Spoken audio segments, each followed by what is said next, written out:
Welcome to Morningstar. There is great love here.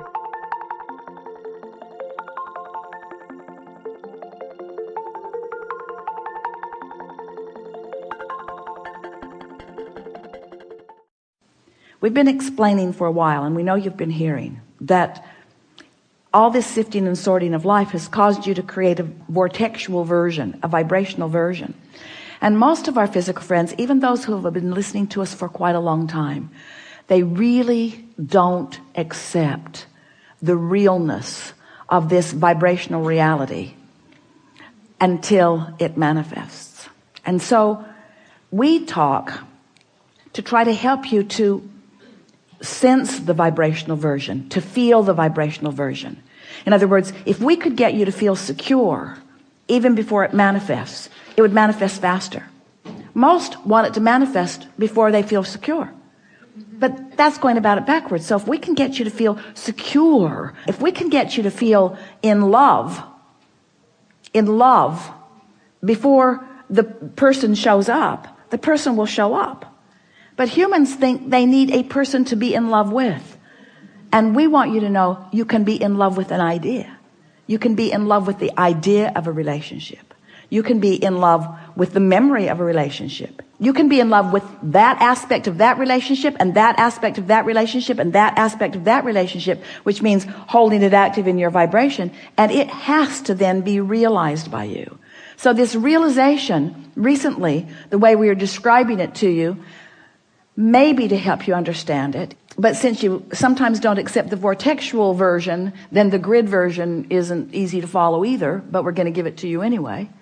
Everything you want is vibrationally gathered, all the cooperative components in your vortex, and it is ready to reveal itself to you. And the reason that we're using the word reveal or realize is because you are going to be the interpreter of it, in the same way that sweet bird was the interpreter of a message from Jerry to Esther.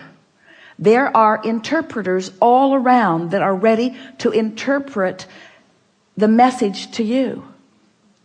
Humans, we're not just talking about birds. We're talking about experiences. We're talking about financial forces. We're talking about ideas that flow to you. There's all kinds of manifestation that occurs once the vibration of your grid, which means your practice day-to-day vibration, is closer to the vibration of your vortex. It just has to be, you see. And you've lived pieces of that. When you finally made the decision that you were going to do something different, that decision was your grid filling in. That was you having asked and asked and asked, getting the vortex going and going and going, and at a moment of little or no resistance, that determination came to you and you knew what you were going to do. Remember how clear you felt? In fact, you're still feeling sort of clear about it because you were wanting to convince us all of that turning point here and now. So turning points, you like the word turning points? Turning points are often the grid filling in with an idea that you are now ready for. It's not that the idea isn't there. It's that you're not ready for the idea.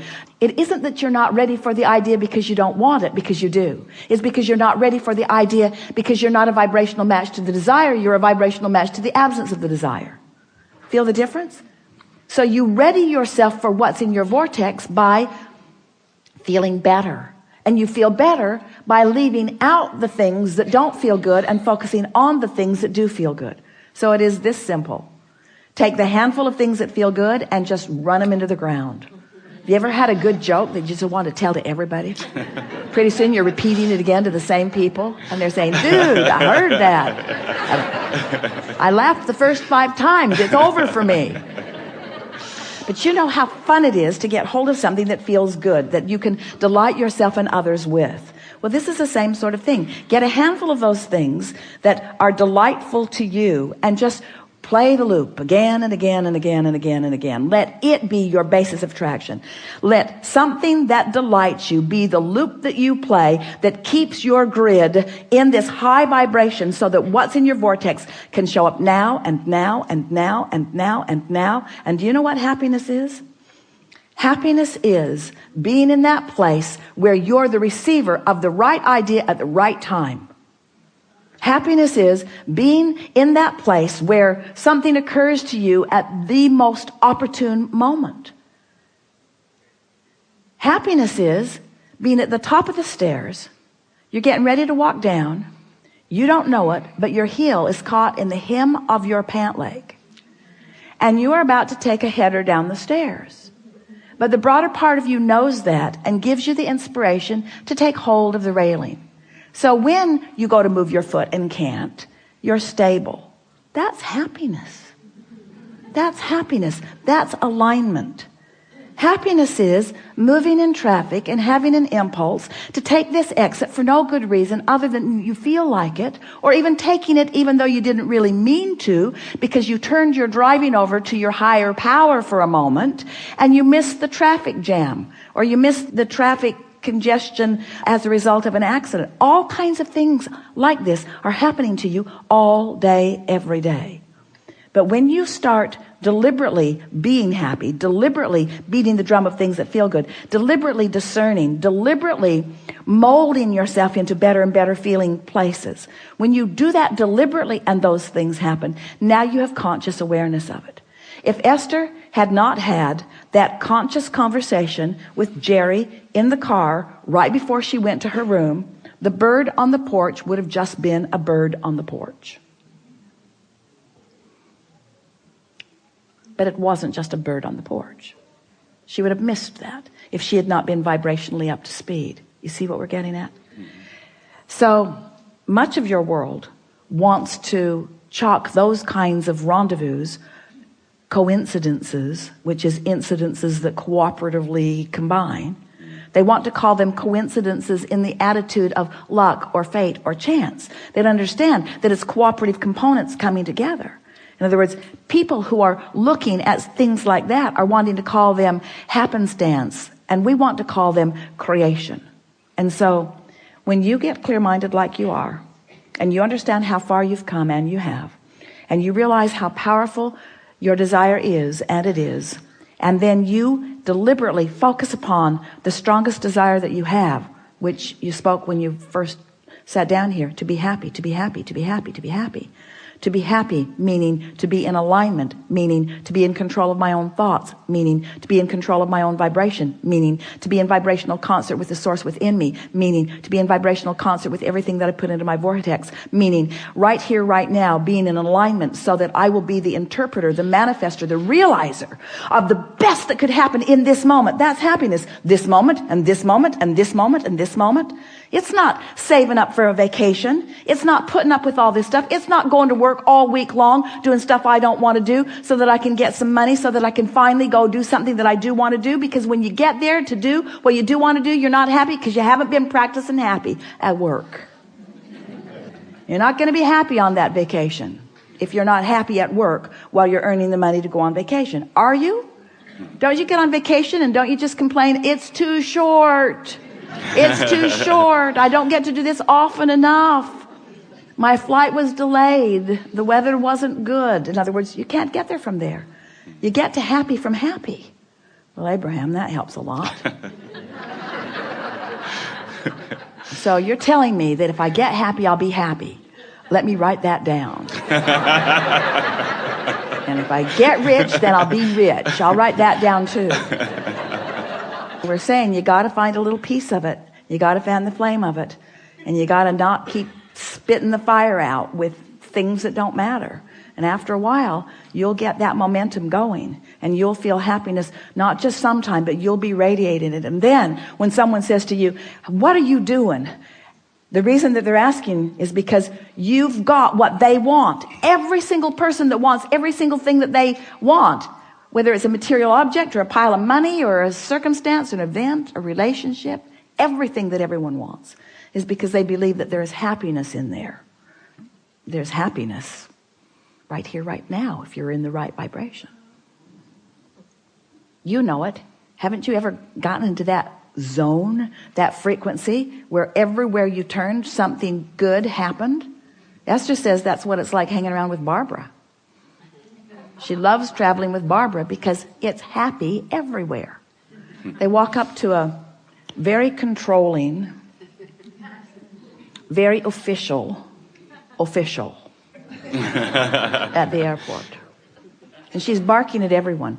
A man made the horrific mistake of letting his toe step over the line by an inch. And she put him in his place. Sir, step back. He did. And he didn't like it. And Esther thought, that was harsh and unnecessary. And Barbara, who refuses to focus on anything unpleasant, missed it completely. So when she got up there, she got a big smile. She got moved fast to the other line. In other words, she's treated like royalty. While this poor man was put into the dungeon. Get what we're talking about. In other words, you attract by virtue of how you feel. We know we've been taking a bit of long time here, longer than we promised at the beginning, but it's so worth contemplating. How happy am I? How happy can I be? How good can I feel? What's the best feeling thought that I can find right now? What's working in my life? What's working out? What do I remember that felt good? What's happening right now that feels good? How general do I need to be? You can always find something to feel good about. And when you do, and when you make that your habit, then the actualization of it, the realization of it, the manifestation of it is so pronounced in your experience that people will be flocking to you and saying, what is your secret? And you'll say, I'm happy. And they'll say, I know that, I can see that. That's why I'm asking you what your secret is. And you say, no, I was happy before I was happy. And they'll say, well, that doesn't make any sense at all. And you'll say, well, I purged unhappy thoughts from my experience by focusing on happy thoughts. Well, what do you mean? Well, I didn't actually purge them. I just started emphasizing the happy thoughts. I started making lists of positive aspects. I counted my blessings. I learned that in church. I counted my blessings one by one. And the more I focused upon them, the more that vibration was mine. And the more that vibration was mine, the more law of attraction put me in the vicinity where I could realize it. So life isn't happening to me. Life is happening from me. I'm emanating the signal to which all life is responding. So when I get up in the morning, I decide, how's this day going to feel? I'm going to feel intuitive. I'm going to feel inspired. And I'm going to feel connected. And I'm going to feel vital and alive. And I'm going to feel happy. And I'm going to feel confident. And I'm going to feel kind. I'm going to feel loving. And I'm going to be at the top of my game. I'm going to feel innovative. I'm going to feel energized. I'm going to feel invigorated. I'm going to feel inspired, but I'm going to feel inspired moment by moment. I'm going to feel guided. I'm going to feel worthy. I'm going to feel deserving. I'm going to feel deserving of all of the goodness that has been taught to me all of my life. I'm going to feel deserving of that. And I'm going to demonstrate my deservedness through my happiness.